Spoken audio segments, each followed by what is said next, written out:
நம்ம சேனலேருந்து தொடர்ந்தாப்புல நீங்கள் வீடியோக்களை பார்க்க நினச்சிங்க இதுவரை நம்ம சேனலை சப்ஸ்கிரைப் பண்ணுங்க. சப்ஸ்கிரைப் பண்ணிங்க. கீழே பெல் சிம்பிள் இருக்கும், அதையும் கிளிக் பண்ணிங்க. சரி, வாங்க நம்ம வீடியோக்குள்ளே போகலாம். வணக்கம் நண்பர்களே. நான் ஒரு பட்டதாரி ஆண். என் கல்லூரி நாட்களில் நான் செய்த குறும்பிற்கு அளவில்லை. என்னை கல்லூரியில் நிறைய பெண்கள் விரும்பினார். ஆனால் ஏனோ எனக்கு காதல் பிடிக்கவில்லை. எனக்கு இப்போது வயது 34.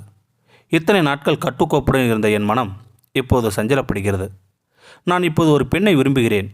அவனும் என்னை உயிருக்கு உயிராக நேசிக்கிறாள்.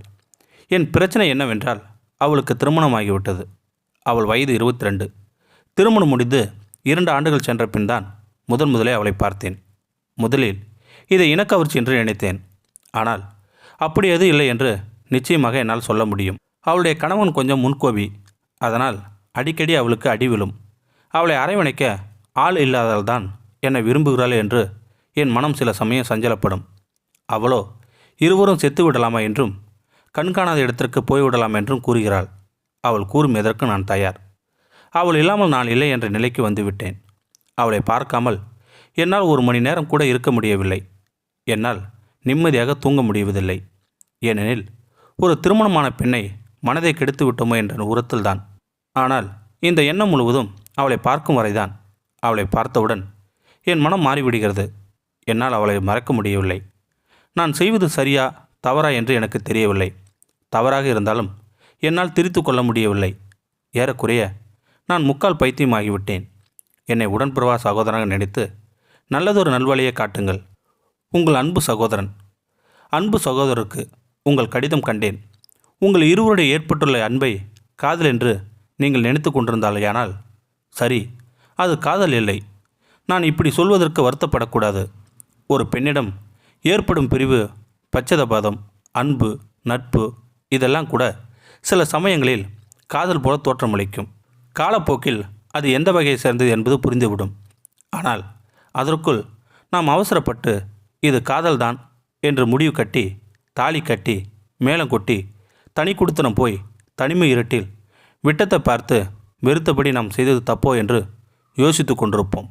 காதலனும் காதலியும் ஒரு நாள் முழுக்க ஒருவர் மற்றொருவரை பற்றியே நினைத்து கொண்டிருந்து மாலையில் கடற்கரையிலேயோ பூங்காவிலோ கொஞ்ச நேரம் சேர்ந்திருந்து மறுபடியும் பிரியும்போது மறுநாள் மாலை எப்போது வரும், எங்கு சந்திப்போம் என்று நினைத்து கொண்டிருந்து பிரிகின்றனர். இந்த சமயத்தில் அவர்கள் இருவரது மனதிலும் இந்த ஒரு நினைப்பை தவிர வேறு எதுவும் இருப்பதில்லை. இருவரும் மனம் புரிந்து ஒரே கூரையின் கீழ் வாழும்போதுதான் ஒருவர் குறை மற்றொருவருக்கு தெரிகிறது. காலை காஃபியிலிருந்து இரவு படுக்கும்போது வரையிலும் சின்னது பெருசுமாய் 1000 சச்சரவுகள். அவள் அழும்போது முகம் ரொம்ப அசிங்கமாக இருப்பது போல் அவன் உணர்கிறான். அதாவது விலகி இருக்கும்போது மனதால் சேர்ந்திருந்தவர்கள் சேர்ந்திருக்கும்போது உள்ளத்தால் எங்கோ பிரிந்து போய்விடுகின்றனர். என்னதான் அந்த பெண்ணின் மீது உங்களுக்கு உங்கள் பாஷைப்படி அளப்பெரிய காதல் இருந்தாலும் அவள் இன்றளவு இன்னொருவரின் மனைவி என்பதை நீங்கள் மறக்கக்கூடாது.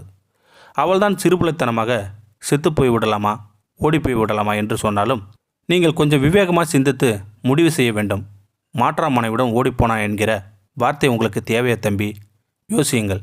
சரி, அவளை பிரிய முடியாது, வாழ்ந்தால் அவளோடு தான் என்று நிச்சயம் செய்து விட்டீர்கள். ஆனால் முதலில் அவளை அவளது கணவனை விட்டு பிரிந்து வந்து தாய் வீட்டில் இருக்க சொல்லுங்கள். எனக்கு இருவருடன் வாழ பிடிக்கவில்லை, விவாகரத்து வேண்டும் என்று வக்கீல் மூலம் மனு தாக்கல் செய்து விவாகரத்து பெறச் சொல்லுங்கள். அதற்கு பின் ஒரு குறிப்பிட்ட காலம் வரை பொறுத்து பின் ஊர் அறிய அவளை மணந்து கொள்ளுங்கள். இதுதான் முறை. இப்படியெல்லாம் நடக்குமா, புருஷங்காரன் விடுவானா என்றெல்லாம் கேள்வி கேட்டுக்கொண்டு இருக்கக்கூடாது. இது ஒரு பக்கம் இருக்க, இப்போது நான் கூறுவது உங்களுக்கு எப்போதுமே தூரத்தில் வைத்து பார்க்கிற எந்த பொருளுமே அழகாத்தான் இருக்கும். எட்டாத உரத்தில் இருக்கும் பூ, அடுத்தவன் தோட்டத்து மாங்காய், ஊரான் புண்டாட்டி இதெல்லாம் இதில் சேர்த்து தான் இருக்கிறது. கைக்கு வந்தவுடன் பூ இவ்வளவுதானா என்றாகிவிடும். நாளைக்கு உங்களுக்குள் ஏதாவது சண்டை வருகிறது என்று வைத்து கொள்ளுங்கள்.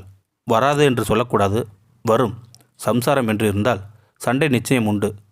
அப்போது ஏற்கனவே என்கிட்ட ஓடி போடலாமா என்று கேட்டவள் தானே, உன் புத்தி எனக்கு தெரியாத என்று கேட்க தோன்றும். எதிர் வீட்டு அடுத்த வீட்டு ஆண்களுடன் அவள் பேசினால், ஓ இவளுக்கு அதுக்குள்ளே நாம் அழுத்துட்டோம் போல இருக்கு, புதுசாக தேடுறாலோ, இப்படிப்பட்ட சந்தேகங்கள் தோன்றும்.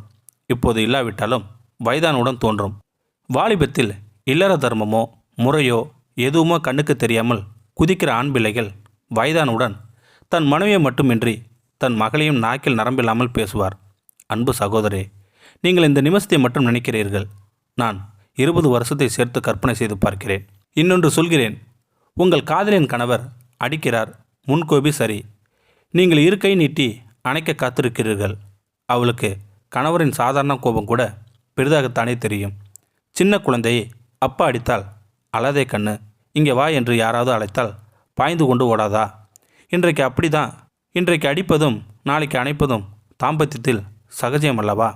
கணவரிடம் திட்டு வாங்கும் பெண்கள் எல்லாம் இப்படி வேறு ஒருவருடன் ஓடுவது என்றால் அத்தனை நன்றாக இல்லையே தம்பி. எதற்கும் யோசித்து முடிவெடுங்கள். இப்படிக்கு உங்கள் சகோதரி. இந்த வீடியோ உங்களுக்கு பிடிச்சிருந்தா கமெண்ட் பாக்ஸில் கமெண்ட் பண்ணுங்கள். கூட உங்கள் ஃப்ரெண்ட்ஸுக்கு ஷேர் பண்ணுங்கள். இதுவரை நம்ம சேனலை சப்ஸ்கிரைப் பண்ணாதங்க சப்ஸ்கிரைப் பண்ணிங்க. கீழே பெல் சிம்பல் இருக்கும், அதையும் கிளிக் பண்ணிங்க. தேங்க்யூ ஃபார் வாட்சிங்.